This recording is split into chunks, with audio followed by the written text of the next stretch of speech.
Du 20 au 22 novembre, Villepinte a célébré les enfants. En renouvelant le Forum des droits de l'enfant mis en place l'année dernière, les services municipaux et de nombreux partenaires se sont mobilisés pour proposer aux petits Villepintois des animations pour leur permettre de réfléchir sur leurs droits. L'intérêt, c'est de regrouper tous ces acteurs, que chacun puisse mettre en valeur tout ce qu'il fait au quotidien dans ses structures avec les enfants sur cette question des droits de l'enfant.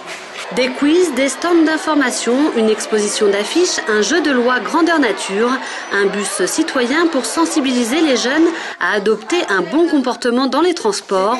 Autant d'animations préparées en amont par les acteurs du forum. Des acteurs qui ont tous le même objectif, développer un projet pédagogique et citoyen.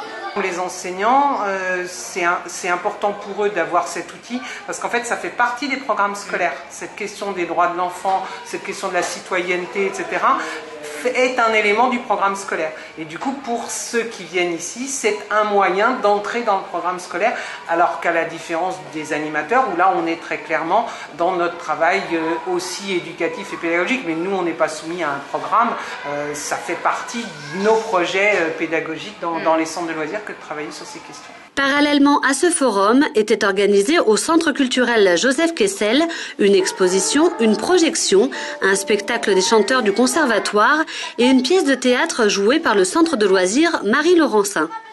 À travers le théâtre, j'ai découvert que ça passait un peu mieux, le fait de jouer un rôle et tout, de pouvoir s'accaparer un rôle et de se dire tiens, si ça m'arrivait, comment je pourrais réfléchir.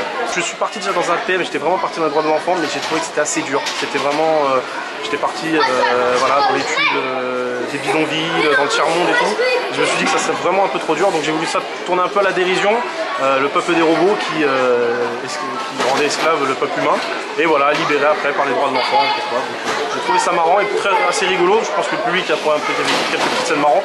Donc voilà, ça abordait le sujet, mais sur un thème léger. Ces 3 jours consacrés aux droits de l'enfant sur Villepinte auront remporté une fois encore un large succès auprès des centres de loisirs, mais aussi des écoles qui se sont très fortement impliquées. En effet, près de 1300 petits Villepintois ont participé à l'événement cette année.